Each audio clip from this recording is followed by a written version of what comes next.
할렐루야.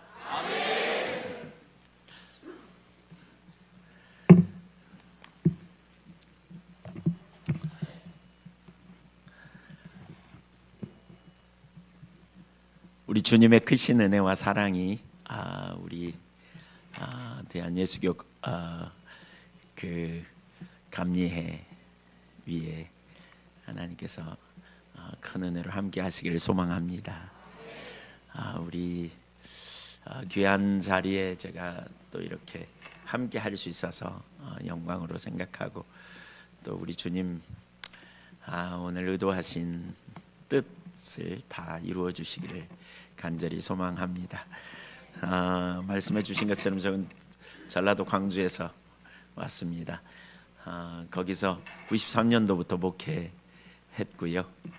지금까지 이렇게 목회하고 있습니다.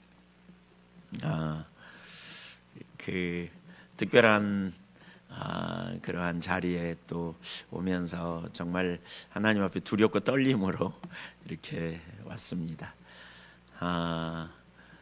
마음속으로 같이 기도하면서 함께 나눌 수 있으면 좋겠다, 이렇게 생각이 됩니다. 네, 우리 성경 하나님 말씀 먼저 보겠습니다. 신명기 30장. 신명기 30장 15절부터 20절까지 우리 보시겠습니다. 신명기 30장 15절부터 20절까지 우리 교독하겠습니다. 보라, 내가 오늘 생명과 복과 사망과 화를 내 앞에 두었나니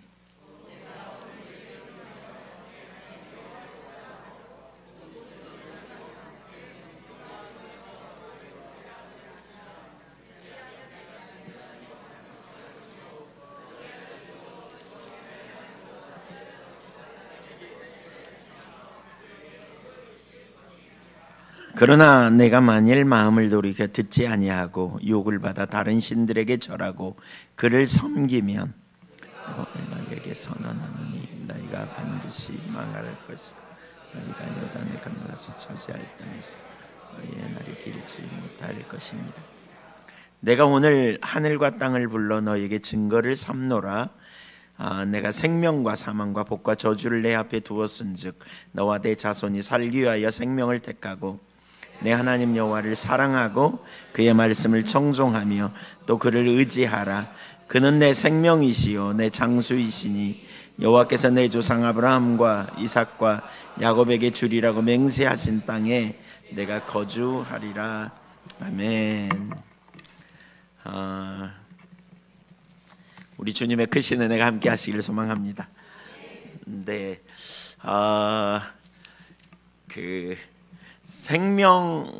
하나님이 생명과 복을 택하라고 우리에게 말씀하고 있습니다. 2024년 한 해가 밝았는데 우리가 어떻게 교회를 섬기고 또 개인적인 삶은 말할 것도 없이 교회를 섬기고 또 주님의 나라에 우리가 동참하는 삶을 살 수 있을지, 이런 영역 우리가 생각해 보면서 무엇보다 오늘 본문이 우리에게 가르치는 바는 생명과 복을 택하라, 이렇게 말씀하고 있습니다. 신명기 30장 15절과 19절에 보면, 그러니까 생명과 사망, 복과 저주 혹은 복과 화가 너희 앞에 놓여 있다, 이렇게 말하면서 19절에 보면 너와 내 자손이 살기 위하여 뭘 택하라? 생명을 택하라, 이렇게 말씀하고 있습니다. 뭐가 생명이냐? 20절, 거기 20절을 다시 한번 보시면 내 하나님 여호와를 사랑하고 그의 말씀을 청종하고 또 그를 의지하라. 그는 내 생명이시요 내 장수이시니, 이렇게 말하고 있어요. 누가 생명이라고요? 예, 하나님이 생명이라고요. 예, 그가 너희의 생명이다 그랬잖아요. 그분은 하나님이 생명이세요. 믿으시죠? 네. 그러니까 여기 생명과 사망, 복과 저주가 있다 그랬는데 생명과 복이 짝이고요, 사망과 저주가 짝이라고 할 수 있어요. 그러니까 우리는 복을 사모하는데 사실은 복은 하나님으로부터 와요. 그러니까 하나님이 생명이시기 때문에 생명이신 하나님이 우리와 함께 하시면 생명의 징조들이 우리 삶에 나타나죠. 그리고 그 결과가 복인 거죠. 그게 예를 들면 에덴 동산에서 하나님께서 인간을 창조하시고 에덴 동산으로 이끌어 들이셔서 에덴 동산에 인간이 거할 때 거기 뭐가 있었냐면 그 부족함이 조금도 없었죠. 먹거리, 마실거리, 입을거리 아무런 부족함이 없었잖아요. 거기에 풍요가 있었습니다. 그러니까 생명이신 하나님이 함께 하시니까 그분의 생명이 넘치는 것, 이게 복입니다. 반면에 인간이 선악과를 따먹으면서 하나님을 떠나면서 나타나는 결과가 뭐냐면 사망이죠. 선악과를 먹으면 정령 죽으리라 그랬고요. 선악과를 따먹으면서 결국 에덴 동산에서 쫓겨나면서 인간에게는 결핍이 시작되잖아요. 사랑의 결핍인 미움과 다툼이 시작되고, 그 다음에 풍요의 결핍인 그 가난이 시작되고, 그 다음에 건강의 결핍인 질병이 시작되고, 그러니까 사망의 징조들이 나타나는 거죠. 왜 이 아름다운 난이지만 이거 뽑아서 밖에 던지면, 이게 뽑아버리면 여기 놔두면 어떻게 되죠? 1번 살았다, 2번 죽었다, 3번 살았지만 죽어간다. 몇 번이에요? 3번이죠. 살았지만 죽어가죠. 인간이 하나님을 떠나면서 그 내재적인 자원이 말라 비틀어지면서 결국 결핍에 빠지는 것처럼, 우리가 하나님과의 온전한 관계 안에 있을 때, 생명이신 하나님이 함께할 때 그분의 생명이 우리에게 넘치는 삶, 이게 복이에요. 출애굽 여정의 이스라엘 백성들이 하나님과 함께할 때, 하나님이 그들과 동행하실 때 거기 놀라운 생명이 넘쳤잖아요. 비록 그들이 홍해 앞에 갔을 때 죽을 거라고 생각했지만 절대 안 죽었잖아요. 쓴물 앞에 가서도, 먹을 것이 없는 환경에서도, 마실 물이 없는 환경에서도 그들은 죽지 않았거든요. 왜냐하면 생명이신 하나님이 함께하니까 그분의 생명이 나타나는 결과 그들에게 이게 복이에요. 이게 복. 생명과 복이죠. 그러니까 하나님의 함께 하심이 우리 신앙의 최고의 복인 거죠.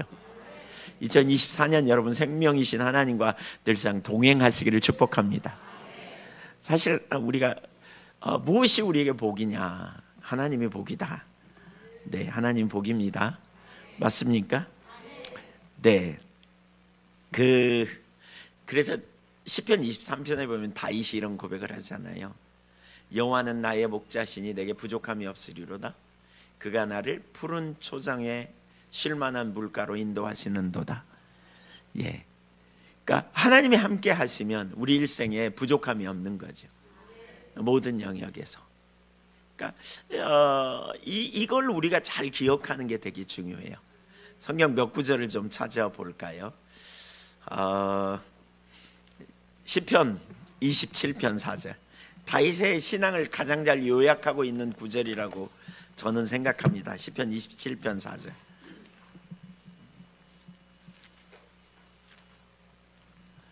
시편 27편 4절. 네.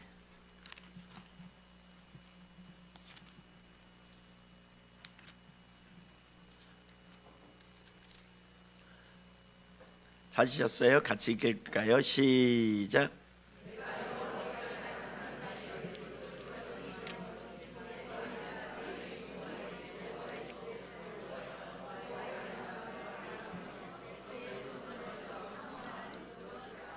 네, 다윗의 신앙 고백입니다. 저는 다윗의 이게 그 핵심적, 그러니까 다윗의 신앙을 한마디로 요약해 놓은 구절이 아닌가 싶습니다. 그러니까 내가 여호와께 구했던 한 가지, 그것은 완료형이 있거든요. 지금까지 구해왔던 유일한 소원이 있습니다. 그 말이고요. 앞으로도 계속 이것을 구할 거다. 구하리니 라는 말은 미완료예요. 문법상. 그래서 계속 이것을 구할 겁니다. 그래서 그걸 뭐라고 말하느냐? 내 평생에 라는 말로 요약해서 표현하죠. 평생에 유일한 소원이 하나 있어요. 이 말입니다. 유일한 소원이 있어요. 이 말입니다. 그러면서 세 가지를 얘기해요. 첫 번째는 뭐냐? 여호와의 아름다움을, 그러니까 여호와의 집에 살면서 그랬어요. 그 말은 하나님의 임재 안에 있기를 소망하는 거예요. 하나님의 임재 안에 있기를. 그게 유일한 소망이었어요. 두 번째로는 뭐냐? 여호와의 아름다움을 바라보며 그랬어요. 하나님을 알기를 원하는 거죠. 하나님을 인식하며 살기를 원하는, 그 하나님을 알기를 원한다는 말은 하나님과의 관계 안에서 살기를 원하는, 그분을 더 많이 알기를 원하고 기쁘시게 하기 원하고. 세 번째, 성전에서, 주의 성전을 사모하는 그것이라 그랬는데, 여기 사모한다는 말은 바카르라는 히브리어입니다.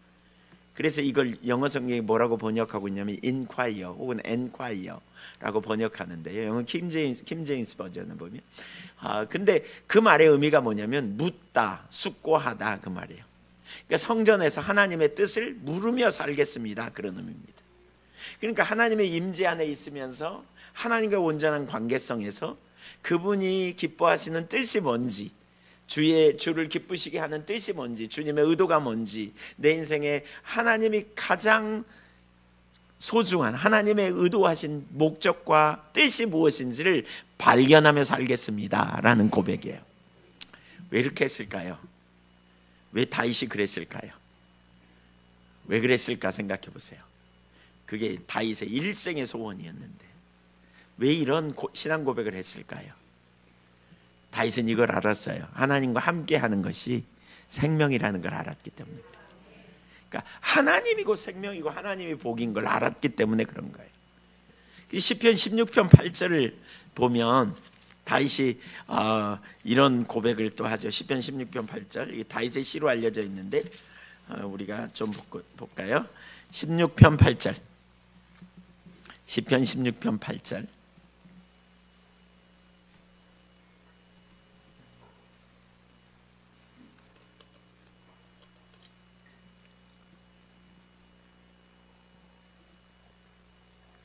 시작.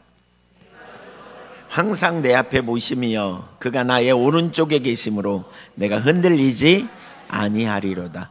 여호와를 항상 내 앞에 뭐 했다? 모시려면 어떻게 해요? 여호와를 내게 오세요 그러고 나는 가만히 있으면 돼요? 내가 여호와가 계시는 곳으로 가야 돼요. 내가 가야 돼요.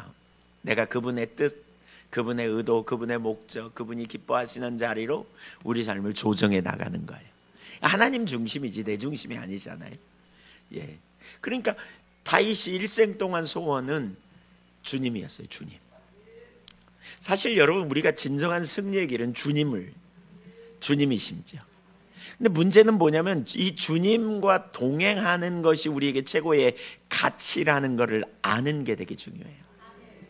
그러니까 하나님이 우리와 함께 하시면 되지라고 많은 사람이 말하지만 이게 실제가 되려면 뭐냐면 하나님이 우리와 동행하심의 가치가 무엇인지를 우리가 실제로 인식하고 깨달아야 그 삶이 가능한 거죠. 돈보다, 명예보다, 권력보다, 쾌락보다 하나님인 것. 그러니까 우리가 뭐가 가장 소중한지, 가장 귀한지 우리가 이걸 인식하는 게 너무너무 중요한 거죠. 그래서 다윗은 일생 동안 그렇게 살았고, 그래서 내 평생의 여호와의 선하심과 인자하심이 나를 따르리니 정녕 내 잔이 넘치리이다 라고 고백하는 거죠. 여러분의 삶이 그렇게 되기를 축복합니다. 또 볼까요? 모세 이야기를 좀 볼까요? 모세, 출애굽기 33장 15절 16절을 한번 볼까요? 모세도 동일한 고백을 해요. 출애굽기 33장, 출애굽기 33장 15절과 16절. 출애굽기 33장은 무슨 일이 일어나냐면 출애굽기 32장에 이스라엘 백성들이 금송아지 만들어 가지고 하나님께서 진노하시고 저들을 멸하시겠다 그러거든요. 그러자 하나님께서, 그러니까 모세가 하나님께 중보기도 하죠. 하나님 이 백성을 긍휼히 여겨달라고 기도하잖아요. 불쌍히 여겨달라고 기도해요.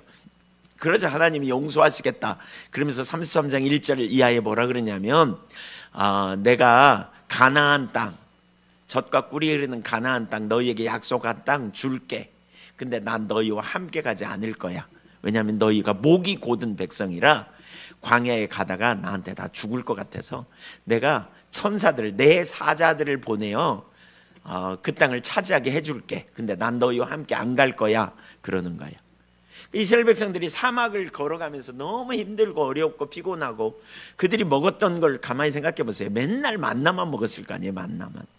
그래서 아마 만나 요리가 아마 되게 발전했을 거예요. 만나 부침개, 뭐 만나 떡, 만나 죽, 뭐 하여튼 만나, 맨날 만나만 주야로 먹었으니까. 그들이 야채 한번 제대로 먹었겠어요? 목욕 한번 제대로 했겠냐고요. 얼마나 그 젖과 꿀이 흐르는 땅을 가고 싶겠어요. 그렇잖아요. 포도송이 하나를 두 사람이 메고 왔다는데 얼마나 가고 싶은 땅이겠어요. 그 땅 보내준대. 그랬더니 모세가 뭐라 그랬냐면 33장 15절에서 읽어보세요. 15절 시작. 모세가 여호와께 아뢰되 주께서 친히 가지 아니하시려거든 우리를 이곳에서 올려보내지 마옵소서. 주님 안 가려면 가나안 땅 안 가겠다는 거예요. 와, 대단하죠. 그 사막에 있겠다는 거예요. 주님과 함께 가지 않으면 안 가겠다는 거예요. 이건 결코 작은 고백이 아닙니다. 이거 어마어마한 고백입니다. 그럼 모세가 왜 이랬을까요? 왜 모세가 이런 선택을 할 수 있었을까요? 16절에 16절. 이건 그냥 어떤 그냥 하나님 앞에 그냥 한번 이렇게 고백하면 하나님 이뻐하실까? 그래서 하는 고백이 아니에요. 16절 보세요. 모세는 분명히 알았어요. 뭘 알았냐면 16절 시작.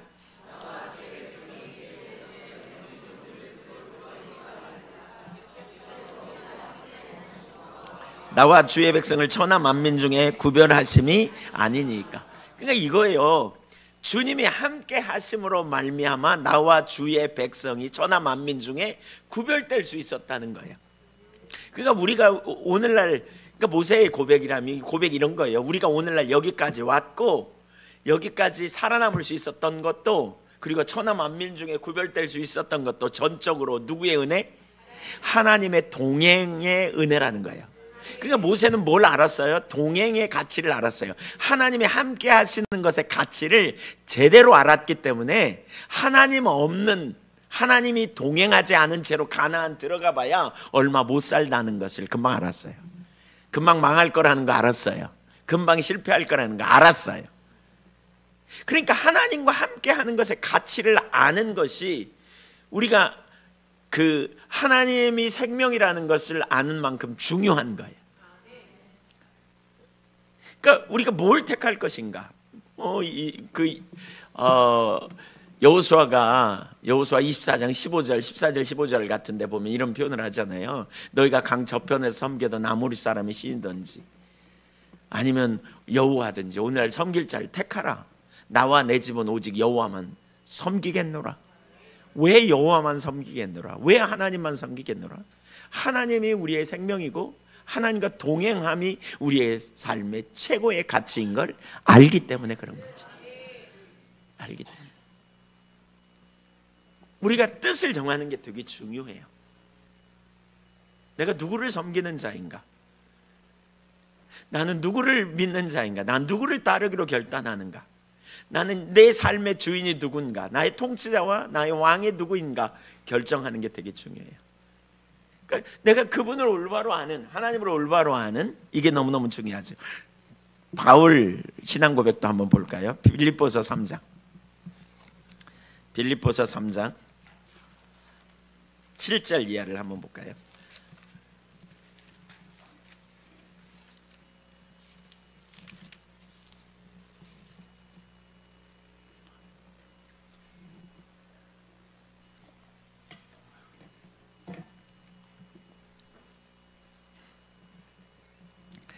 그러나 무엇이든지 내게 유익하던 것을 내가 그리스도를 위하여 다 해로 여길 뿐더러 또한 모든 것을 해로 여김은, 잠깐만요.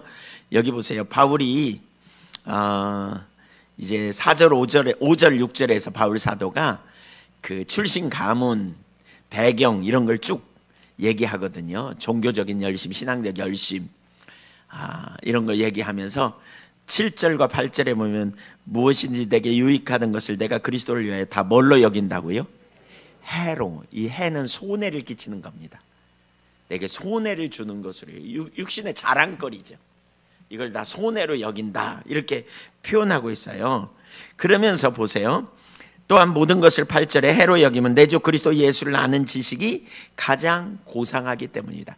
최고의 가치가 있기 때문이다, 그 말이에요. 가장 가치 있다. 그래서 내가 그를 위하여 모든 것을 잃어버리고 배설물로 여김은 그리스도를 얻고 그 안에서 발견되려 함이니 내가 가진 의는 율법에서 난 것이 아니오 그리스도를 믿음으로 말미암은 것이니 곧 믿음으로 하나님께로 난 의라. 그러면서 10절 보세요. 내가 그리스도와 그 부활의 권능과 그 고난의 참여함을 알고자 하여 그의 죽으심을 본받아 어떻게 해서든지 죽은 자 가운데서 부활에 이르리 하노니 내가 이미 얻었다 함도 아니요 온전히 이루었다 함도 아니라 오직 내가 그리스도 예수께 잡힌 바 된 그것을 잡으려고 달려가노라. 형제들아 나는 아직 내가 잡은 줄로 여기지 아니하고 오직 한 일 즉 뒤에 있는 것은 잊어버리고 앞에 있는 것을 잡으려고 표대를 향하여 그리스도 예수 안에서 하나님이 위에서 부르신 부름의 상을 위하여 달려가노라. 아멘. 여기 바울 사도가요, 뒤에 있는 건 잊어버리고 앞에 있는 걸 잡으려고, 나는 잡은 줄로 여기지 않는데. 바울보다 그리스도를 더 많이 아는 사람 있으면 손 들어보세요. 바울보다 그리스도의 부활의 능력을 더 많이 아는 분 손 들어보세요. 그리스도와 동행하는 가운데 받는 고난의 의미가 뭔지 바울보다 더 많이 아는 사람이 있으면 손 들어보세요. 바울은 뒤에 있는 건 잊어버리고 앞에 있는 걸 잡으려고 간대. 한마디로 말하면 겸손해요. 겸손. 계속 겸손이에요. 왜냐하면 그리스도를 아는 지식이 최고의 가치인 걸 알았기 때문에 그래요. 그래서 어떻게든지 그리스도 예수께 붙잡힌 바 되기를 사모하여 뒤에 있는 건 잊어버리고 앞을 향하여 나아갔다는 거예요. 그러니까 육체를 의지하는 것과 그리스도를 의지하는 게 함께 갈 수 없거든요. 네, 육체를 의지하는 것과 그리스도를 의지하는 것, 이건 나중에 좀 뒤에 가서 설명을 좀 하려고 하는데, 그러니까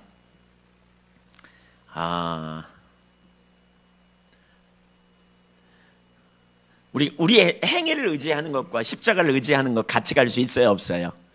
없습니다. 우리의 행위를 의지하는 것과 그리스도를 의지하는 것, 네, 이건 나중에 뒤에 가서 설명하겠습니다. 지금 설명하려고 그러니까 좀 그런데, 어쨌든 바울도 최고의 가치가 그리스도에게 있음을 알았어요. 그래서 모든 걸 배설물로 손해로 여기고 그리스도를 추구하는데 전심전력했다는 거예요. 안다고 생각하는 거 내리고, 됐다고 생각하는 거 내리고, 그리고 계속해서 알기를 구하고 사모하고 갈망하고 그러면서 주님을 추구하는, 알기를 원하는 이런 열망이 있기를 축복합니다. 네. 그러니까 하나님이 생명이시다. 한번 따라서 보세요. 하나님이 생명이시고 복이시다. 그렇다면 우리에게 되게 중요한 게 뭐예요? 하나님을 아는 게 참 중요해요. 그렇죠? 하나님을 아는 게 중요해요. 근데 이제 두 번째로 제가 살펴보려고 하는 게 뭐냐면, 우리가 알고 있는 하나님이 누구인가 하는 거예요. 그러니까 하나님과 함께 하는 것은 인격체이신 하나님과의 교제인데, 우리가 하나님을 잘못 알고 있을 수 있다는 거죠. 그러니까 잘못 알고 있을 수 있다는 거예요. 제가 어렸을 때부터 이제 저는 모태신앙이거든요. 모태신앙 손 들어 보실래요? 모태신앙. 네, 아유, 모태신앙 많으십니다. 네. 모태신앙이 인격적 주님을 못 만나면 못된 신앙, 뭐 아무것도 못하는 신앙, 뭐 그러잖아요. 저도 군대 갔다 제대할 때까지 제가 인격적인 주님을 못 만났어요. 교회는 거의 안 빠졌어요. 마실 건 마시기도 하고 뭐 필 건 피기도 했지만, 네, 근데 교회는 안 빠졌던 것 같아요. 왜냐하면 어렸을 때부터 하도 훈육을 받아서 반드시 교회는 가야 돼, 11조 반드시 해야 돼, 뭐 이런 훈련을 그냥 어렸을 때부터 받아가지고요. 교회 안 가면 왠지 주일날 찝찝하고 그래서 교회를 갔지만 인격적인 주님을 못 만났던 것 같아요.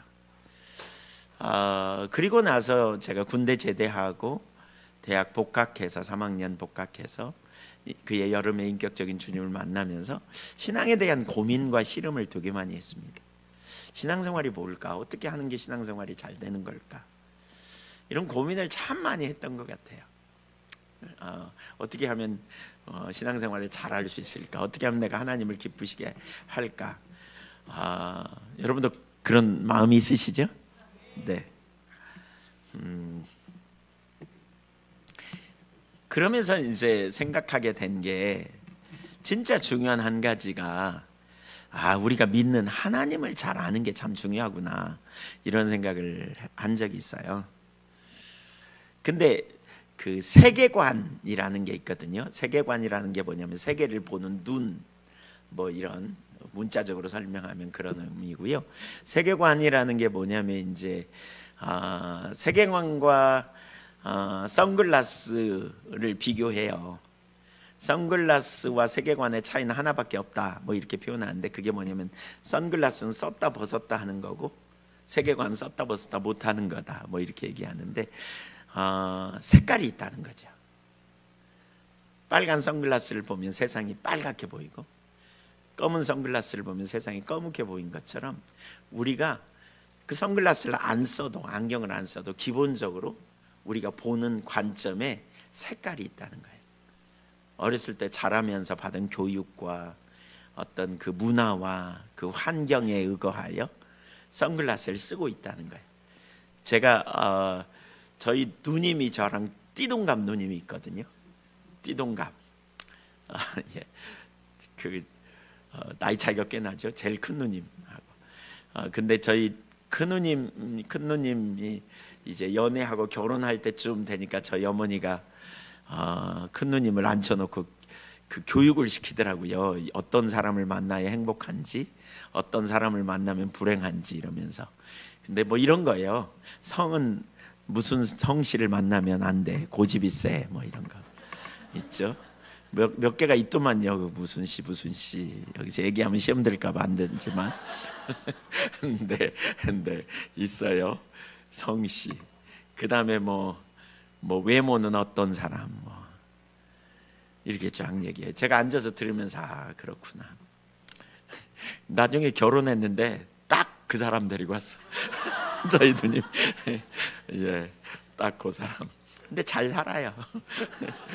잘 살아요. 그게 틀렸다는 것을 보여주듯이 잘 살아요. 그게 어디서부터 나온 걸까? 세계관에서부터 나온 거예요. 살아온 세계관. 오늘 어제 누가 그 들은 얘기인데요. 근데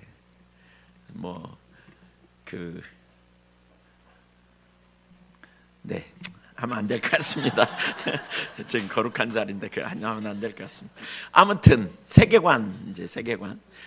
예, 전 세계에서 일본을 무시하는 나라는 우리나라밖에 없대잖아요. 네. 왜냐하면 그게 우리나라 세계관, 어린아이, 조그마한 어린아이도 다 일본은 그게 세계관 속에 깔려 있어서 그래요. 이렇게.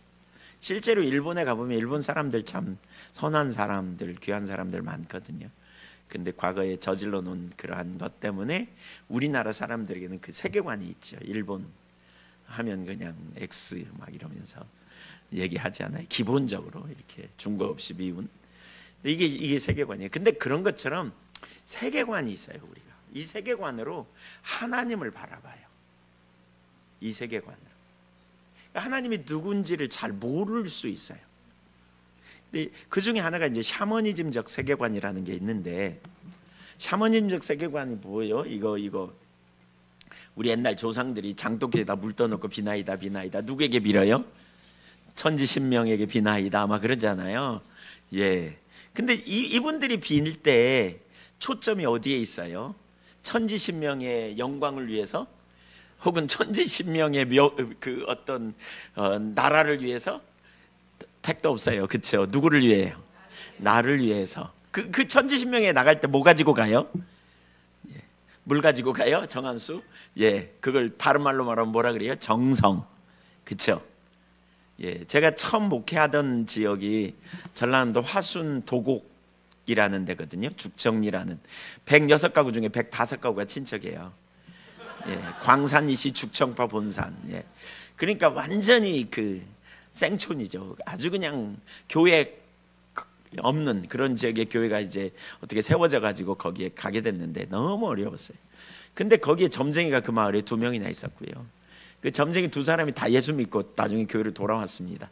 근데 새벽 4시에 이분들이 일어나 가지고요, 찬물로 목욕해요. 예, 그리고는 공들여요. 그러니까 정성을 가지고 신에게 가서 결국 목적은 뭐냐? 자기 잘 되는 거, 세상에서 잘 먹고 잘 사는 거, 뭐 돈 많이 버는 거, 이게 이제 유일한 목적이지요. 자, 이런 사람들이 전도됐어요. 어디로 전도됐냐? 절에 전도됐어요. 그러면 이제 천지신명이여 이러다가 이러고 이제 바뀌어요. 예, 이러고 바뀌어요. 그리고 부처님 이러다가 이런 사람이 이제 어느 날 교회로 전도됐어요. 그러면 이렇게는 안 해. 근데 손을 모으고 기도해. 근데 그 머릿속에 있는 그분이 가지고 있는 하나님에 대한 이해는 어떨까라는 거예요. 우리 목사님들, 목사님들 한번 손 들어 보시죠. 죄송합니다. 네, 감사합니다. 많으시네요. 목사님들 그 세 가족이 오면서 처음 교회 와서 하나님이 누구냐고 물어본 것을 들은 경험이 있는 분, 목사님 손 들어 보세요. 놀랄 일이잖아요. 한 분도 없어요. 아니, 초신자가 교회에 오면 하나님이 누구냐고 물어봐야 돼요? 안 물어봐야 돼요? 지금 내가 믿는 믿음의 대상이 하나님인데 그분이 누군지 알아야 제대로 믿을 거 아니에요. 근데 한 명도 안 물어봐요. 저도 한 명도 없어요. 제가 다른 데 가서도 물어봤어요. 지금까지 아마 수천 명한테 물어봤을 거예요, 목사님들. 그랬더니 딱 한 명 손 들더라고요. 그분한테 몇 번이나 들었냐 그랬더니 한 번밖에 못 들었다고. 한국만 그런 게 아니에요. 대만에 가서도 그렇고 다른 지역에 가서도 물어보니까 물어본 사람 한 명도 없대. 처음부터 어떻게 하나님을 잘 알고 있어요. 우리나라 애국가에도 뭐예요? 하나님이 보호하사 우리나라 만세. 그러니까 하나님에 대한 나름 생각을 가지고 있단 말이에요. 그 생각을 가지고 와요. 전도돼 가지고 교회로 와요. 제가 지금 섬기는 교회를 2000년부터 섬기기 시작하는데 할머니 한 분을 전도했는데 그 당시에 저희가 이제 뭐 일부 예배 없었던 때인데 제가 10시쯤 나가서 예배당 보느라고 나갔는데 10시부터 와가지고 이러고 기도하고 있었어요. 그래서 할머니 뭐 하세요? 깜짝 놀랐어요. 그랬더니 기도하지라. 누구한테 기도하세요? 누구한테 기도해요? 하나님께 기도하지라. 이러면서 쳐다도 안 봐요. 저를 좀 보세요. 그랬더니 저를 쳐다봐요. 하나님께 기도할 때 그렇게 하지 말고 손 모으고 기도하면 돼요. 그런다요? 그러더니 이러고 해. 근데 제가 정말 보통 심각한 게 아니더라고요. 저분 속에 있는 하나님은 어떻게 제대로 알려주지? 사실 우리가 믿는 하나님이 누구인가에 대해서 진지하게 고민해 봐야 돼요. 성경적 하나님인지 아니면 샤머니즘적 하나님인지, 내가 믿는 하나님이 어떤 하나님인지. 이 가능성이 있죠? 지금 잘못될 가능성이 있죠? 성경의 하나님과 샤머니즘적 하나님과 달라요. 근데 우리는 샤머니즘적 하나님 관점을 가지고 성경의 하나님인 것처럼 할 수도 있어요. 저희 교회에서 상당히 오래전에 제가 이 부분을 가지고 나눈 적이 있어요. 근데 8년 동안 신앙생활을 했던 분이 그날 이 부분을 나누고 자기가 성경적 하나님이 아닌 것을 하나님인 것처럼 믿었던 사람이 있으면 회개하라 그랬어요. 찬송가에 죄에서 자유를 얻게 하면 보혈의 능력, 그 회개하라 그러면서 그 찬양을 막 박수치면서 하고 그러면서 회개하자고 그랬는데 한 분이 갑자기 이쪽에서 막 소리 지르면서 땅바닥에 떨어졌어요. 누구지? 깜짝 놀랐어요. 계속 찬송하고 그래서 제가 가봤어요. 8년 동안 신앙생활을 했대요. 근데 시어머니의 보내심을 받아 교회 안 오면 죽으니까 이제 시어머니가 하도 뭐라 그러니까 교회 왔는데 이분이 그날 뒤집어졌어요. 막 축사 현상이 막 나타나요. 귀신이 쫓겨나고 막 이랬어요. 그래가지고 나중에 어떻게 된 거냐고 제가 물어봤어요. 그랬더니 자기가 믿었던 하나님이 성경의 하나님이 아니더래요. 이분의 어머니가 그 진도에서 그 진도에 홍주라고 유명한 술이 있는데 거기 장인이래요. 장인 국가. 그래서 맨날 그 뭐죠? 그 공들이고 맨날 치성드리고 절에 다니고 또 점쟁이 불러다가 뭐 하고, 그러니까 그 종교성이 있는데 그걸 가지고 그대로 온 거죠. 고 하나님처럼. 그날 그분이 180도 바뀌었어요. 그런 다음에 그분의 삶이 너무나 놀랍게 바뀌고요. 최근에 제가 얼마 전에 들었는데, 한두 달 전에 들었는데, 얼마나 열심히 교회에서 섬기고 봉사한지 몰라요. 주방에서. 그러니까 저희 간사님이 아이고 권사님 좀 쉬시지 왜 이렇게 그냥 열심히 하냐고 그랬더니, 나는 우리 교회 며느리라 모신다고. 딸이면 싫던데, 딸들은 말 싫던데 나는 며느리라 모신다고 그러더래요.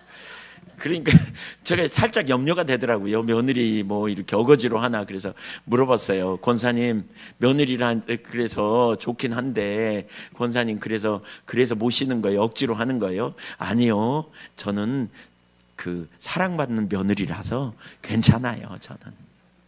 그리고 제가 얼마나 사랑하는데요. 교회를 사랑하고 하나님 사랑하고 전 사랑받는 며느리예요. 그랬더니 옆에서 그 말 듣고 있던 다른 권사님이, 그냥 며느리가 아니고요, 맏며느리예요. 주방 살림으로 완전히 도맡은 교회의 모든 영역에. 우리가 믿는 하나님이 어떤 하나님일까? 이런 세계관을 가지고 신앙생활하는 사람들의 특징이 있어요. 하나님과 인격적 관계성이 무슨 말인지 몰라요. 하나님은 인격적 관계잖아요. 하나님이 인격체시고 우리가 그의 형상으로 창조되었어요. 그래서 인격적 관계예요, 신앙. 인격적 친밀한 관계.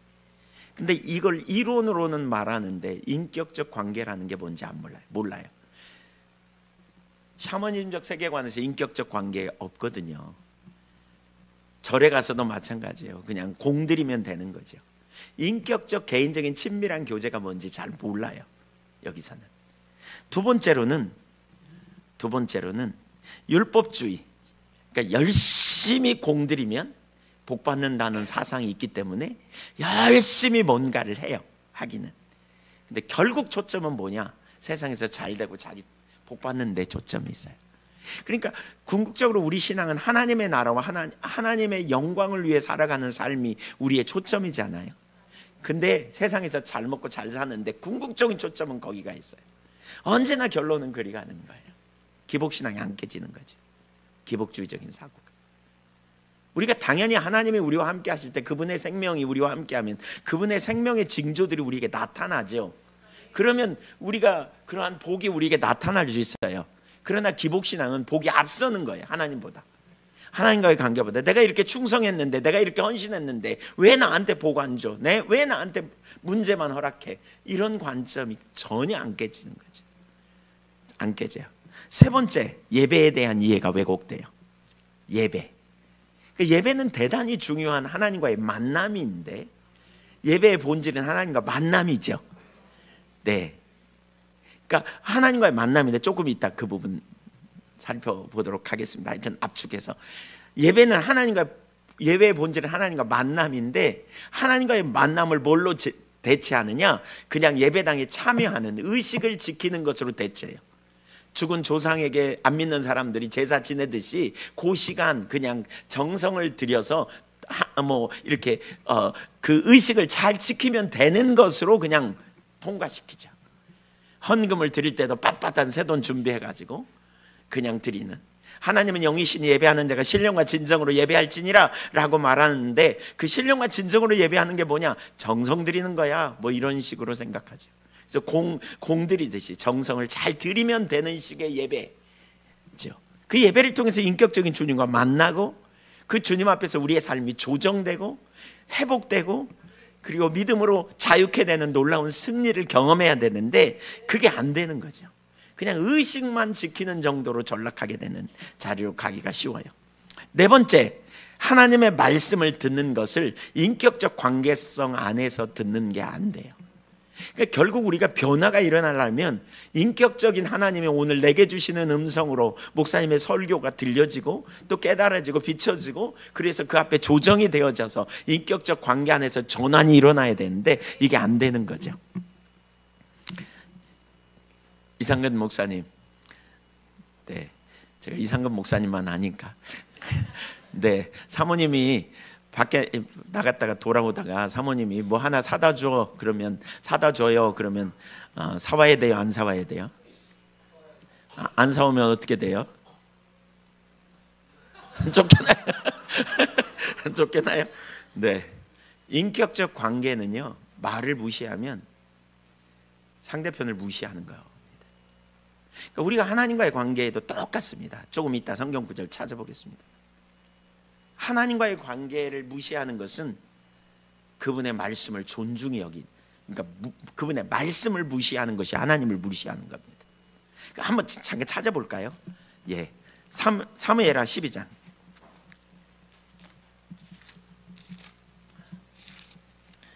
이따로 미루기에는 시간이 너무 많지 않아서 잠깐 좀 찾아보고 넘어가겠습니다. 사무엘하 12장 9절.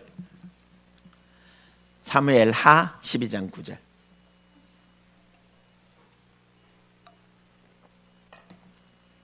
나단 선지자가 하나님의 보내심을 받아서 다윗이 우리아의 아내 밥세바 범한 사건을 가지고 이제 말씀하는 장면이에요. 근데 9절에 이렇게 말합니다. 9절 같이 찾으셨으면 읽어볼까요? 시작. 그런데 어찌하여 네가 여호와의 말씀을 업신여기고 나 보기에 악을 행하였느냐? 내가 칼로 헷세라 우리아를 치되 암몬 자손의 칼로 죽이고 그의 아내를 빼앗아 내 아내로 삼았도다. 네가 여호와의 뭘 업신여기고? 말씀 10절을 보세요. 10절. 근데 10절은 이렇게 말해요. 10절 이왕이면 저기 올라오면 같이 할까요? 10절. 네. 그냥 성경 읽죠. 시작.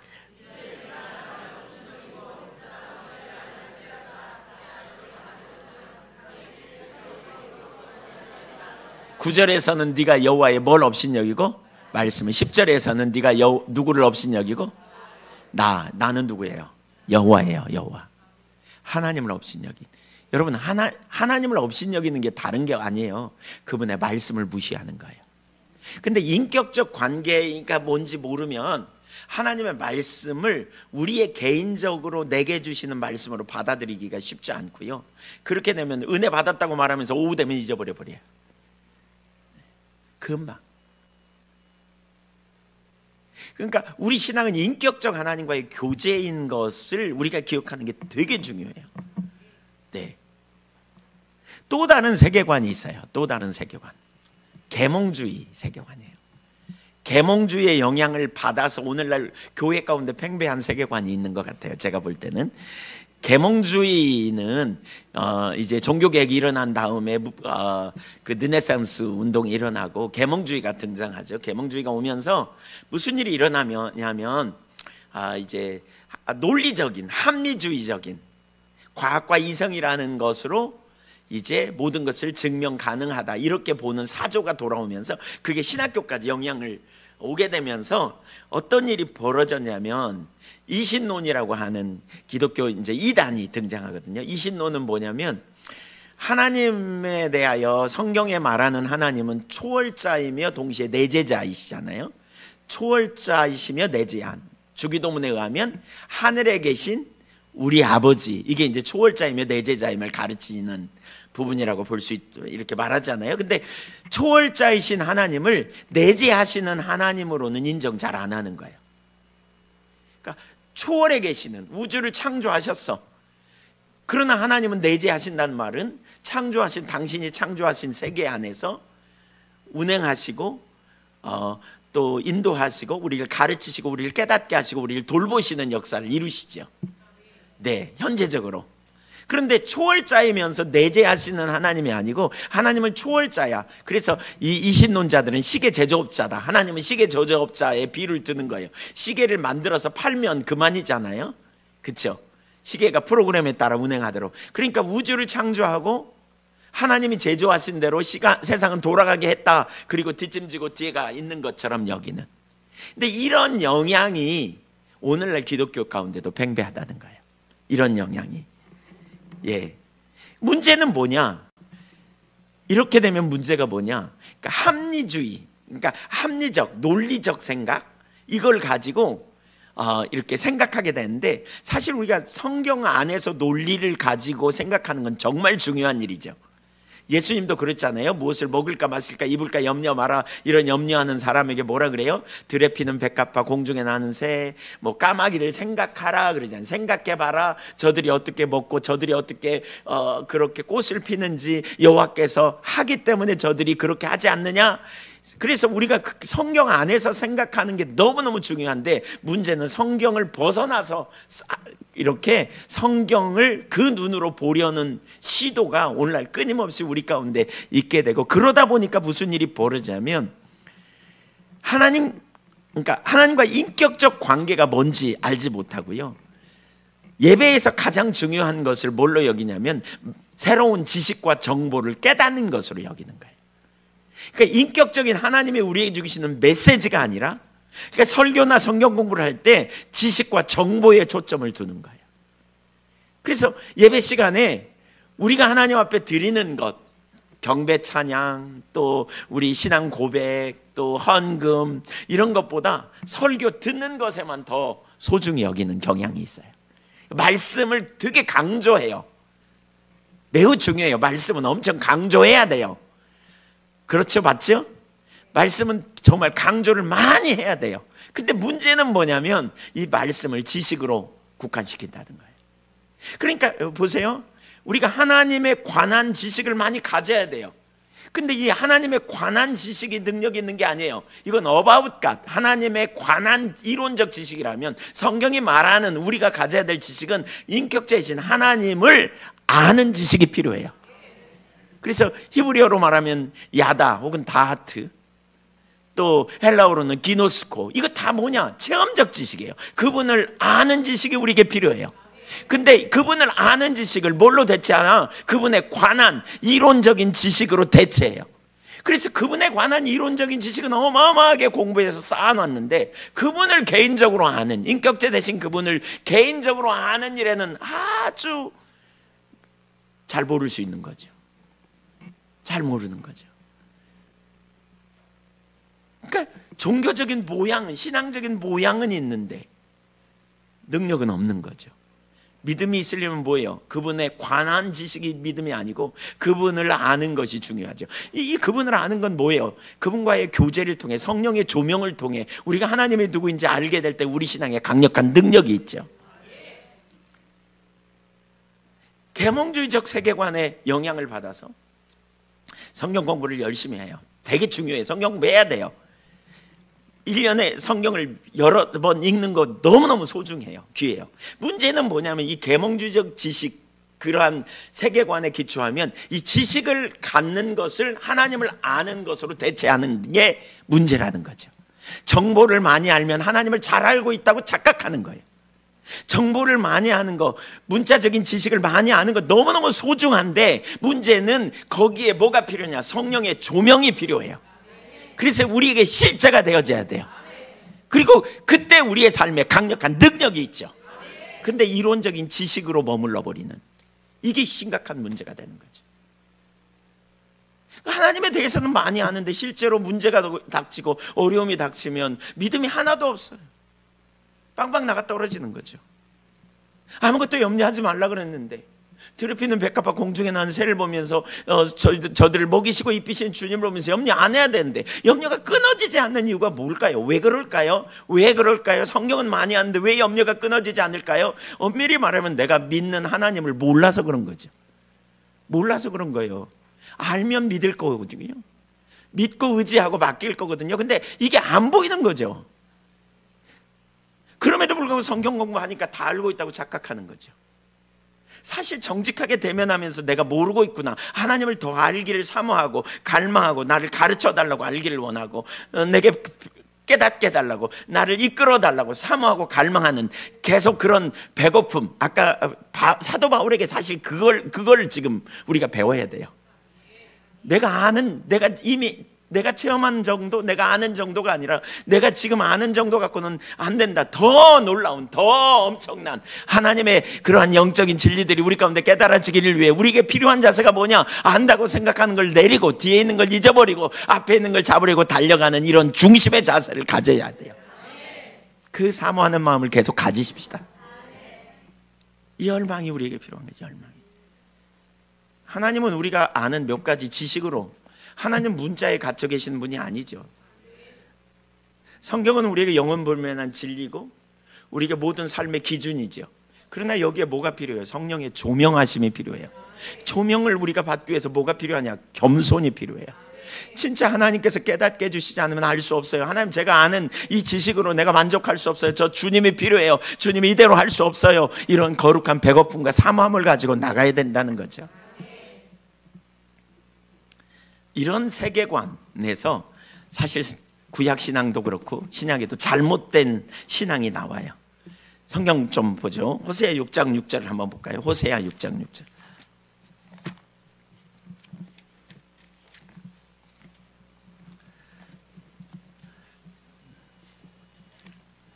호세아 6장 6절.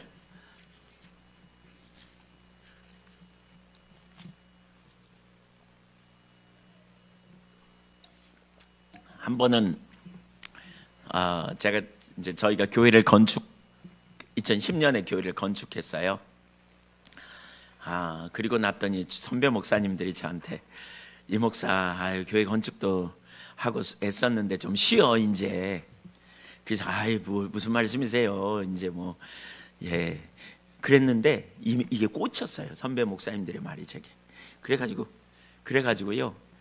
이렇게 제가 이제 집회를 여기저기 다니니까 이렇게 시차가 막 애국에도 나가고 그러니까 시차도 바뀌고 그러니까 새벽기도를 잘 못해요. 근데 그때는 더 늘어져가지고 새벽기도도 못하고 부목사님 이제 하는데 못했어요. 완전히 늘어져가지고. 근데 어느 날은 잠이 안 와갖고 일어나서 이제 새벽에 나갔어요. 엄청 피곤해가지고 막 그랬는데 그날은. 그래가지고 나가서 새벽에 나가서 기도하는데 하나님이 또렷하게 저에게 이렇게 감동하시는 거예요. 너 이제 목회 반절했다. 깜짝 놀랐어요. 전 목회 제가 꽤 많이 한 줄 알았거든요. 근데 계산해 보니까 딱 반절이에요. 제가 2033년에 은퇴거든요. 근데 그때가 13년이었어요. 그러니까 딱 반절했어요. 1993년부터 목회했거든요. 그러니까 반절했어요. 그러면서 무슨 마음을 주시냐면, 내가 너에게 더 많이 가르치기 원하고 너에게 더 놀라운 것을 깨닫게 하기 원하는데 너 벌써 배불렀어. 제가 그날 깜짝 놀랐습니다. 그래서 그때부터 집회를 다 중단하고요. 그해 1년 동안 쉬면서 집회 안식년 하고 교회에서 집중적으로 하나님 찾으면서 회개하고 돌이켰습니다. 그런 마음 자세를 싹 비우고, 그야말로 그 빌립보서 3장의 바울처럼 뒤에 있는 것은 잊어버리고 앞에 있는 것을 잡으려고 달려가. 제가 그러고 난 다음에 보니까요, 교회 안에서도, 저희 교회 안에서도 연세 드신 어르신들, 신앙생활 좀 오래 하신 분들 다 저 같은 태도를 취하고 있더라고요. 신앙생활 좀 오래 하면 다 안다고 생각하잖아요. 좀 이렇게 가지고 있다고 생각하잖아요. 그래서 이런 부분을 집중적으로 교회에서 나누기 시작했습니다. 안다고 생각하는 거, 됐다고 생각하는 거, 이제 하나님 그만 알기 원하는 분 손 들어보라고 제가 중보기도 해드리겠다고, 빨리 데려가시라고 중보기도 해드리겠다고. 주님이 얼마나 크신 분인가 생각해 보세요. 하나님이 얼마나 놀라우신 분인가 생각해 보세요. 하나님이 왜 우리를 여러분 다 예수 믿으시죠? 이제 천국 가실 거잖아요. 맞죠? 천국 가실 거예요. 여러분 다 가실 거예요. 근데 왜 이 땅에 두실까요? 아직 안 데려가고. 주님께서 함께 일하자고 부르신 거 아니에요. 특별히 재직좀 되면 다 부르자고, 함께 일하자고 지금 부르셨어요. 근데 그냥 이미 배부르고 이미 다 안다고 생각하고 뭔가 됐다고 생각하고 그냥 그러고 있으니 이게 얼마나 심각해요. 계속 하나님 찾고 겸손하게 은혜를 구하고 더 배우기를 원하고 그리고 더 깨닫고 막 이렇게 된 사람, 이런 자세를 가지고 어렸을 때부터 신앙생활을 그렇게 해가지고 한 50년쯤 신앙생활 한 사람 옆에는 가서 이야기만 해도 아마 권사님 제가 이런 문제가 있어요. 그러면 아마 옆에서 이야기만 들어도 그럴 때는 이렇게 하는 거야. 아마 이런 일들이 막 나올 거래요. 막 주변에 막 살아날 거래요. 근데 다 그래. 뭐 신앙생활 다 어려워. 뭐 어쩔 수 없어. 뭐 다 그렇더만. 기를 팍팍 죽이는 거예요. 새 가족들 붙여놓으면. 그런 사람 알고 계시면 손 들어보세요. 네, 회개할지어다 뭐 이렇게. 진짜 우리가 어떤 태도와 중심의 자세를 가져야 되는지 한번 돌이켜 보셔야 돼요. 호세아 6장 6절 읽어볼까요? 시작. 나는 인애를 원하고 제사를 원하지 아니하며 번제보다 하나님을 아는 것을 원하노라. 여기 보세요. 하나님이 원하는 것 두 가지, 원하지 않는 두 가지를 말해요. 나는 인애를 원한다. 인애는 헤세드입니다. 사랑입니다. 그래서 표준 세번역 같은 데 보면 사랑을 원한다 이런 표현을 해요. 그리고 제사를 원하지 않는다. 번제보다 하나님 아는 것. 하나님 원하는 두 가지가 뭐냐면 하나님을 사랑하고 하나님 아는 걸 원한대. 뭐보다? 번제나 제사. 그럼 번제나 제사는 하나님이 원하지 않는 거라 이렇게 말하고 있는데, 사실 하나님은 번제나 제사에 대해서 말씀하셨어요, 안 하셨어요? 하셨어요. 근데 여기 왜 그럴까요?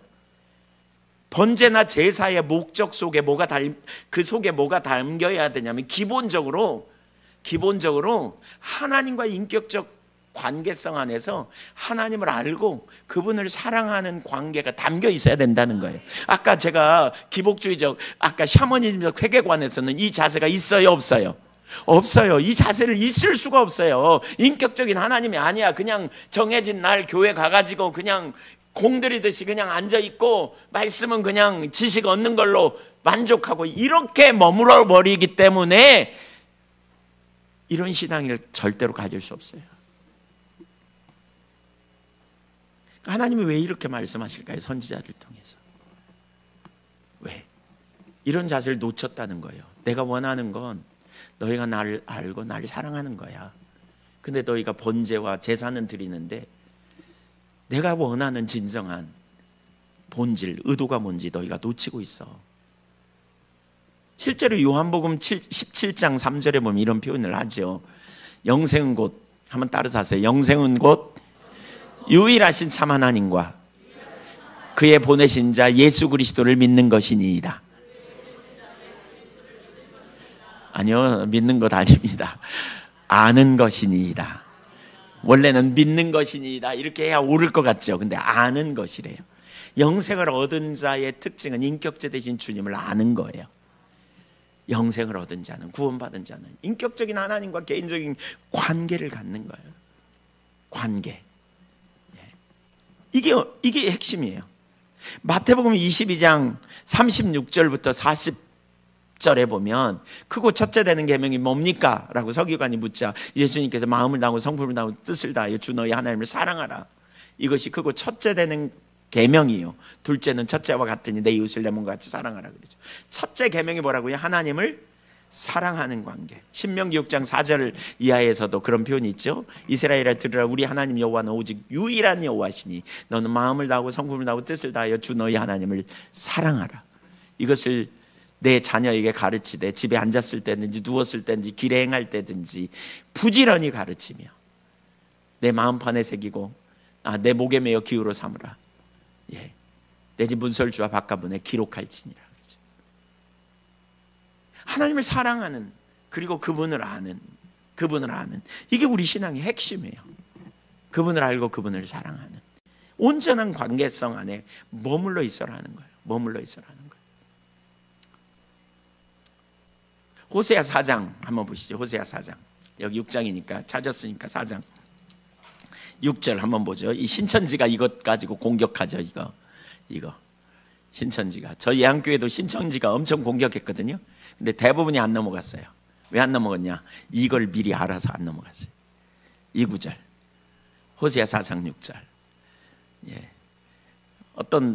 어떤 그 교대 다니는 친구들은 단체로 저기 갔대.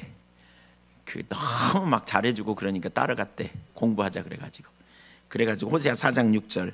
내 백성이 지식이 없으므로 망하는도다. 네가 지식을 버렸으니 나도 너를 버려 내 제사장이 되지 못하게 할 것이요 내가 내 하나님의 율법을 잊었으니 나도 내 자녀들을 잊어버리리라. 여기 보세요. 내 백성이 지식이 없다. 신천지에서 이걸 뭐라 그래요? 성경 공부 안 해서 그렇다. 성경 공부해야 된다 이렇게 말해요. 그렇게 얘기하더래. 그래가지고 아니요, 이거 선교사님이 잘 이거 모르시는 것 같아요. 여기서 말하는 지식은요 다트이고요 체험적 지식이에요. 이렇게 얘기해주고 왔대. 성경 공부가 아닌 거죠. 이 성경 공부가 아닙니다. 이거 다트 체험적 지식. 말라기 2장 6절인가요? 거기 보면 내 제사장은 지식이 있어야 하겠거늘. 이게 같은 다트 체험적 지식입니다. 그러니까 하나님에 관한 이론적 지식이 아니고요, about God이 아니고 knowing God입니다. 그분을 개인적으로 아는 이 지식이 없어서 망한다는 거예요. 사실 호세아 시대는 그 시대만 해도 이스라엘 백성들이, 호세아 시대와 이사야는 동시대잖아요. 그 시대만 해도 이스라엘 백성들의 신앙은 수평적 신앙이 아니라 부모가 자녀에게 가르치는 신앙이었기 때문에 성경이 없지 않았거든요. 근데 문제는 뭐냐면 실제적인, 체험적인, 개인적인 지식이 없었던 걸 말하는 거죠. 여기서 말하는 다트, 하나님에 관한 이론이 아니라 하나님을 인격체 대신 그분을 개인적으로 아는 것, 이 지식이 없었다는 거예요. 이 지식이, 그 지식을 버렸다는 거예요. 그러니까 이론적 지식은 있지만 실제적인 삶의 능력은 없는 거죠. 그러니까 이게 매우 심각하죠. 이게. 그래서 이 동시대가 이사야 시대라 그랬잖아요. 이사야 1장 1절과 호세아 1장 1절을 보면 볼 수 있어요. 같은 시대라는 걸 볼 수 있어요. 같은 임금 시대에 남왕국 유다에서 이사야 선지자가 활동했고 호세아는 북왕국 이스라엘에서 활동했던 동시대죠. 근데 내가 지식을 버렸다. 하나님 인격체 대신 하나님과의 개인적 교제를 통해서 얻어지는 지식, 체험적 지식이죠. 이 체험적 지식이 우리 가운데 있는 거죠. 예를 들면 그런 거잖아요. 문제를 만났을 때 염려를 맡기라 그래서 염려를 맡기고 노심초사하지만 인본주의적 방법을 안 택하고 하나님의 길을 따라 순종했더니 하나님이 그 문제를 기가 막히게 해결하셨어. 그러면 한번 체험적 지식을 갖는 거잖아요. 그러면 그 다음에 문제가 또 생겨. 쉬울까요? 어려울까요? 조금 쉬워. 조금. 한번 체험했으니까 그 다음에 또 두렵고 떨리지만 문제를 맡기고 또 기도했어. 그랬더니 또 하나님이 해주셔. 야, 두 번째, 야, 진짜 하나님 기도 응답하시는 분이구나. 아, 야, 하나님은 다 들으시네. 세 번째, 네 번째, 한 10번째쯤 지나면요, 무슨 일이 벌어지겠어요? 염려 와도 괜찮아요. 왜? 안식이 있어. 믿음으로 안식하는 거예요. 염려, 주님이 지난번에도 하셨고 그전에도 하셨고 그전에도 하셨고 이번에도 하실 거다. 그러니까 안식이 있는 거죠. 그래서 히브리서 4장 3절 이하에 보면 너에게 안식이 남아있다 그러는데 믿음으로 화합해야 얻어지는 안식이다, 이렇게 표현하죠. 그래서 이 다트 체험적인 지식이 우리로 하여금 안식하게 하는 거죠. 평안하게 한 거죠. 자유함이 있는 거죠. 근데 지식이 없으면 신앙생활을 오래 하고 성경은 머릿속에 가득한데 맨날 염려고, 맨날 낙심하고, 맨날 뒤집어지고, 맨날 구덩이를 파요. 무슨 구덩이요? 자기 연민의 구덩이. 여기도 파고 저기도 파고 가서 며칠 동안 잠수 타고 돌아오고. 그런 사람 알고 계시면 손 들어보세요. 어디 있어요? 어디서 보세요? 다 허물어 버려야 돼. 주님 알고 그 연민의 구덩이를 허물고 주님 안에서 믿음으로 처리하고 해결해내야지. 주님이 얼마나 놀라운지, 능력인지, 신실하신지. 네. 이사야서를 잠깐 볼까요? 점심시간이 12시 반. 네, 알겠습니다. 이사야 1장. 그러니까 이 호세아서와 동시대가 이사야서인데 이사야서 좀 한번 보세요. 1장 4절 보겠습니다. 슬프다 범죄한 날에 허물진 백성이 행하게 종자여 행위가 부패한 자식이로다. 그들이 여호와를 버리며 이스라엘의 거룩하신 이를 만홀히 여겨 멀리하고 물러갔도다. 예, 이스라엘 백성들이 하나님 떠났습니다. 지금 하나님 떠났어요. 그러니까 심각한 상황이죠. 근데 그럼에도 불구하고 그들은 엄청난 헌신과 희생을 해요. 11절 읽어보세요. 11절. 여호와께서 말씀하시되 너희의 무수한 재물이 내게 무엇이 유익하뇨? 나는 순양의 번제와 살찐 짐승의 기름에 배불렀고 나는 숫송아지나 어린 양이나 순염소의 피를 기뻐하지 아니하노라. 잠깐만요. 여기 하나님 떠났는데 어떻게 이렇게 제사를 드릴까요? 순양, 순염소, 짐승의 기름, 숫송아지, 어린 양, 순염소의 피. 학자들에 의하면 이 이사야서 연구한 학자들을 제가 꽤 여러 명을 책을 봤거든요. 학자들의 연구 또 이런 뭘 보면서 이분들이 공통적으로 뭘 얘기하냐면 이사야 시대의 제사 의식은 성경적이었다는 거예요. 말라기 시대는 완전히 타락했다면 이사야 시대의 제사 의식은 완전히 레위기나 민수기나 신명기에서 가르치는 그대로의 제사 의식이었다는 거예요. 제사 의식에 문제가 있었어요, 없었어요? 없었어요. 근데 하나님은 안 받으셨어요. 이걸 안 받으셨어요. 이걸 우리가 잘 기억해야 돼요. 왜 안 받았을까? 그들이 떠났으니까. 그럼 뭘 두고 떠났다 그랬을까? 이걸 기억해야 돼요. 좀 보죠. 12절 보세요. 12절 시작. 너희가 내 앞에 보이러 오니 이것을 누가 너희에게 요구하였느냐? 내 마당만. 너희가 내 앞에 뭐하러 왔다? 보이러 왔다. 출애굽기 23장 17절에 보면요, 하나님이 1년에 3차례 너희 남자들은 내게 보이러 올지니라 그랬어요. 그러니까 1년에 3차례씩 보이러 오라 그랬어요. 근데 여기서 보이러 오니 이것을 누가 너에게 요구하였느냐 이렇게 표현하는 게 이게 뭐예요? 왜 그래요 도대체? 왜냐하면요, 보세요.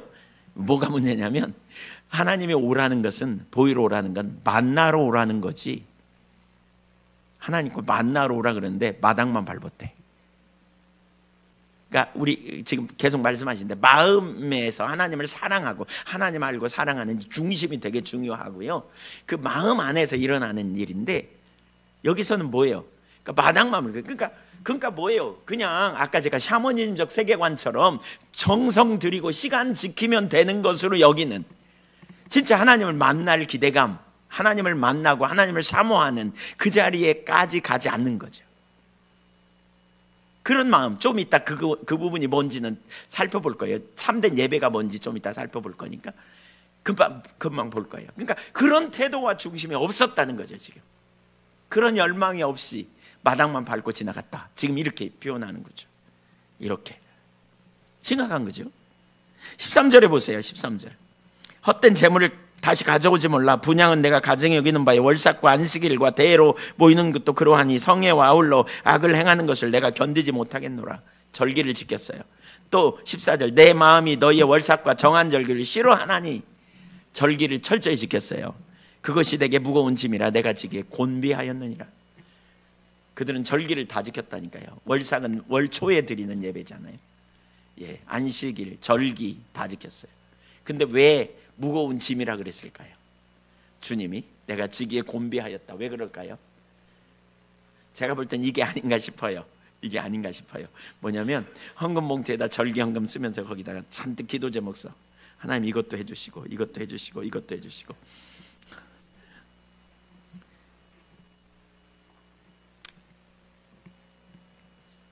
뭐가 문제냐 여기서. 그러니까 이들의 예배에 지금 뭐가 문제가 있냐. 이사야 29장 13절을 한번 보시죠. 29장 13절. 사실 이사야서는 예배에 대한 정보를 많이 우리에게 줍니다. 왜냐하면 이사야 선지자가 이사야 6장에서 거기 안 찾아도 아시잖아요. 어느 날 성전에 들어가서 천상의 예배를 목도하잖아요. 하늘나라의 예배. 근데 그 예배에 뭐가 있어요? 천사들이 날며 창화하면서 거룩하다 거룩하다 거룩하다 만군의 여호와여, 이렇게 하나님의 영광을 목도하니까 이사야 선지자가 무슨 경험을 해요? 화로다 나여 망하게 되었도다 그러면서 입술을 가리면서 엎드리잖아요. 나는 입술이 부정한 사람이요 입술이 부정한 백성 중에 거하면서. 왜 하필 입술일까? 이런 생각 안 해보셨어요? 왜 하필 입술일까? 이스라엘 백성들은 거짓말 많이 한 거? 욕을 많이 했을까? 거친 말을 많이 썼을까? 근데 자기만 그런 게 아니라 입술이 부정한 백성 중에 거한다 이런 표현을 했거든요. 이사야 선지자가 하나님의 영광 앞에서 자신의 죄를 깨달을 때 이걸 깨달아요. 그게 뭘까? 여기 이사야 29장 13절 우리 지금 보자 그랬잖아요. 거기 보면 그걸 좀 알 수 있다고 생각해요. 보세요. 시작.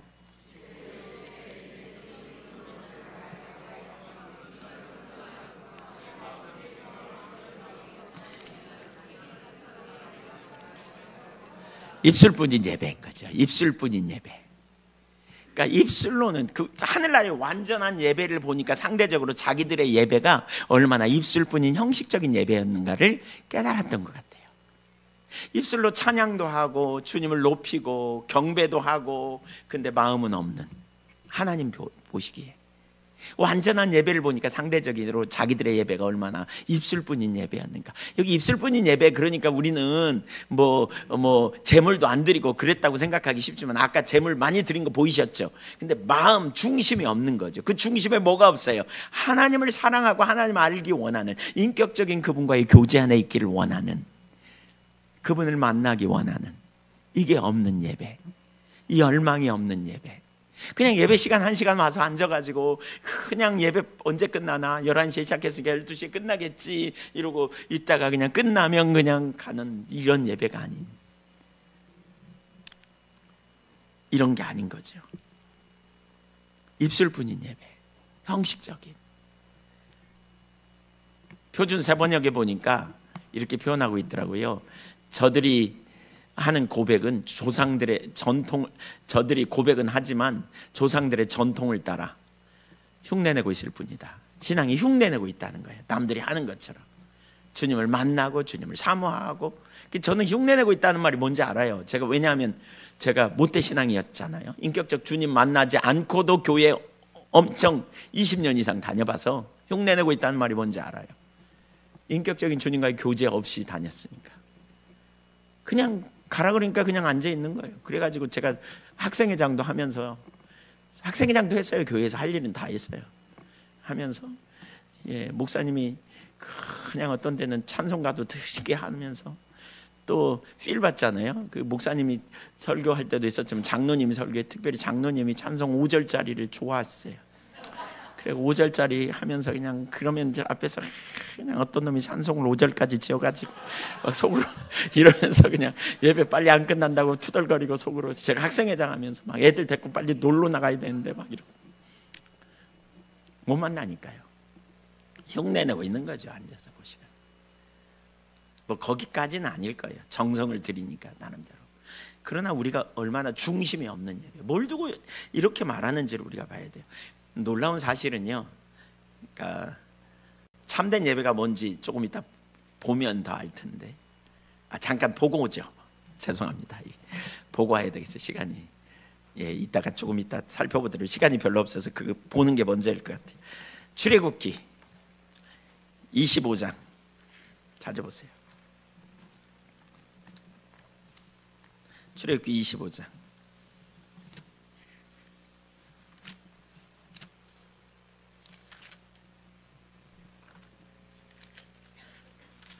출애굽기는 크게 세 단락으로 나눠지거든요. 1장부터 18장까지는 이스라엘 백성들이 포로로 잡혀가 있던 애굽에서 해방되는 장면이 나오고요. 19장부터 24장까지는 언약을 맺습니다. 언약. 그 다음에 25장부터 40장까지는 성막 만드는 장면이 나옵니다. 이렇게 크게 세 부분으로 나눠져요. 물론 중간에 32장부터 34장까지는 금송아지 만든 사건 때문에 일어난 에피소드지만, 그리고 24장까지 언약을 맺어요. 19장부터 24장 5절 보세요. 그러니까 24장에 보면 하나님의 24장에 언약을 맺고 25장에서 가장 먼저 뭘 하라 그러냐면 성소를 만들 건축원금 하라 그래요. 헌물 하라 그래요. 그런 다음에 8절을 보면 이렇게 말하죠. 시작. 네, 내가 그들 중에 거할 성소를 그들이 나를 위하여 짓대. 그러니까 성소의 목적은 뭐냐? 하나님이 거하시겠다는 거죠. 샥한, 살다, 머물다, 동행하다, 뭐 이런 의미예요. 동거하다, 그런 의미예요. 산에 계신 하나님이 이스라엘 해중 가운데 거하시겠다. 그러면서 내 모양대로 지어라. 9절에 그렇게 말하고요. 그래서 29장 42절 한번 보실래요? 29장. 그 성소의 주된 목적 중에 하나는 하나님이 거하시는 거고요. 두 번째로는 번제입니다. 제사. 성소에서 중요한 것은 제사. 42절부터 쭉 46절까지 읽을 거니까 준비해 주십시오. 방송실. 이는 시작. 이는 너희가 대대로 여호와 앞 회막문에서 늘 드릴 번제라. 거기 잠깐만요. 38절부터 41절까지 번제에 대해서, 이걸 상번제라 그러죠. 매일 드리는 번제. 그러면서 이 번제의 목적이 뭐냐? 시작. 내가 거기서 너희와 뭐하고? 만나고 내게 말하리라. 내가 거기서 너희와 만나고 내게 말하리라. 이렇게 말해요.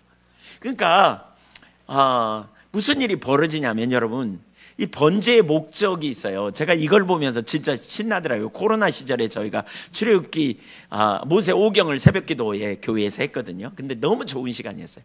근데 이 출애굽기를 읽으면서 진짜 깜짝 놀랄 만큼 눈이 열리더라고요. 개인적으로는. 보세요. 그 당시에 이스라엘 백성들이 구별될 수 있었던 이유가 뭘까? 하나님과 만남이 있었기 때문에 이게 가능한 거예요. 그러니까 그 지역에 많은 민족이 있었겠지만 이 이스라엘 민족은 얼마나 어쩌면 초라하고 보잘것없잖아요. 노예로 살다가 나왔으니까.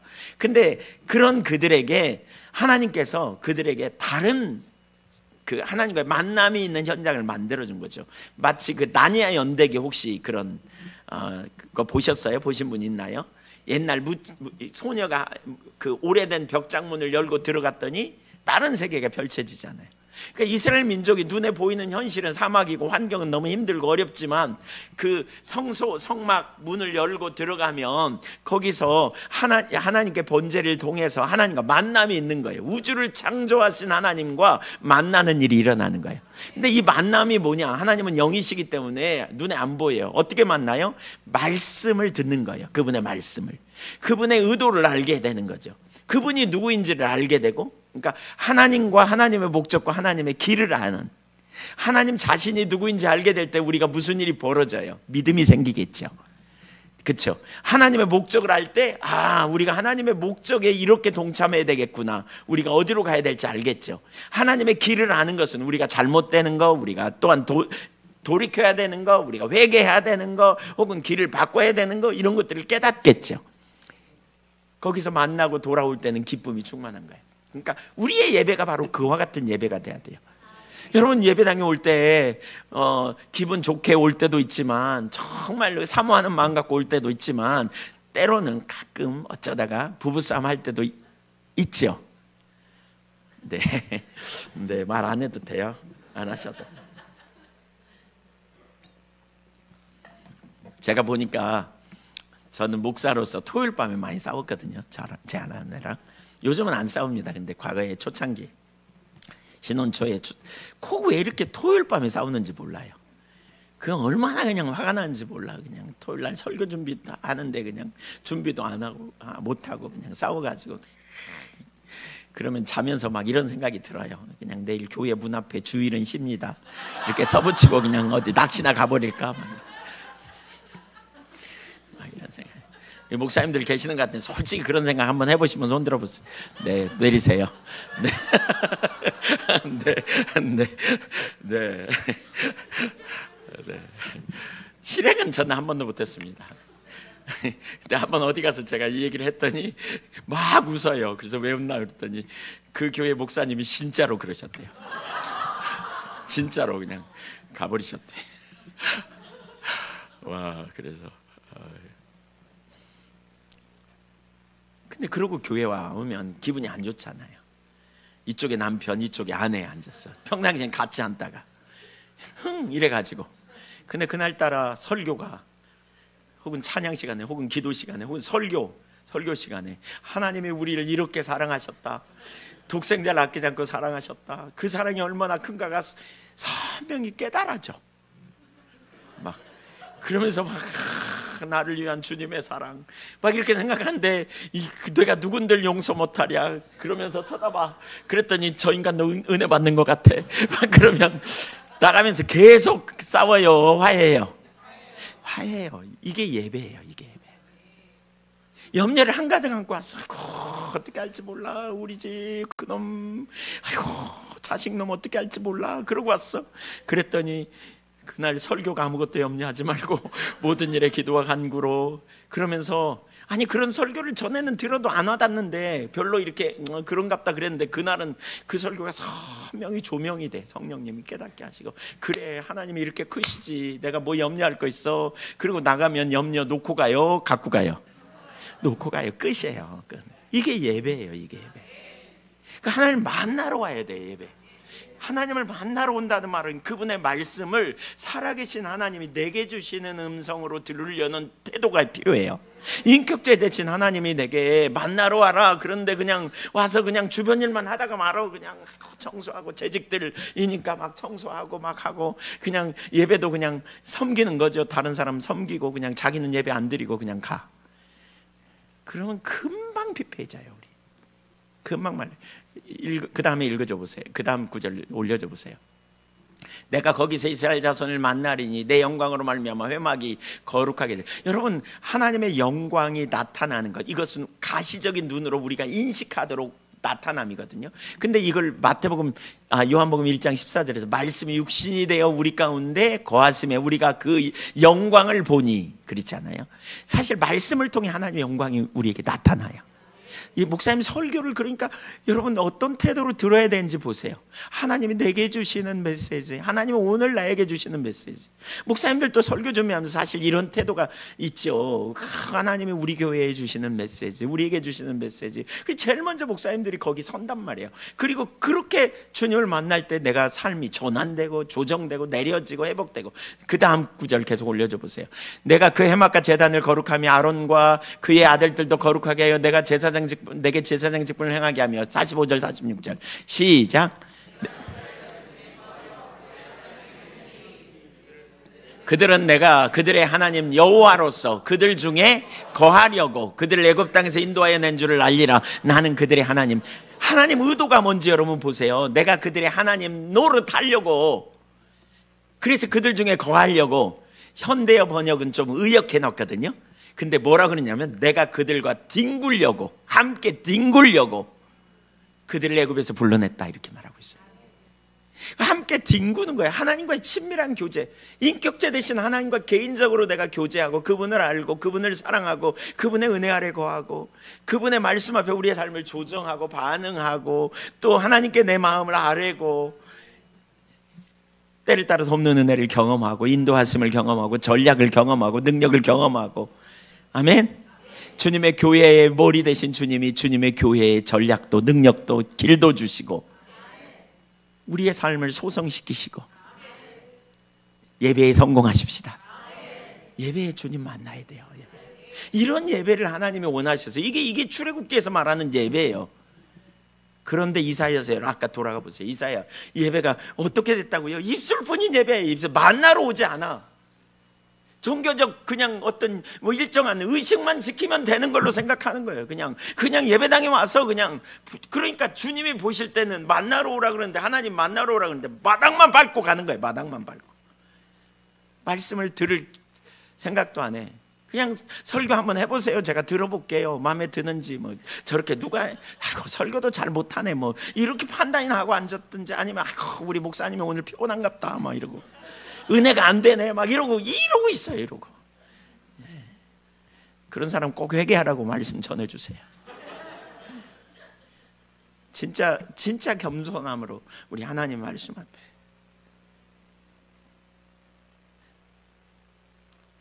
끝내야 될 시간이어서, 점심을 먹어야 될 시간이어서 제가 조금 이따가 뒤에는 나누겠습니다. 근데 입술뿐인 예배에는 생명이 없어요.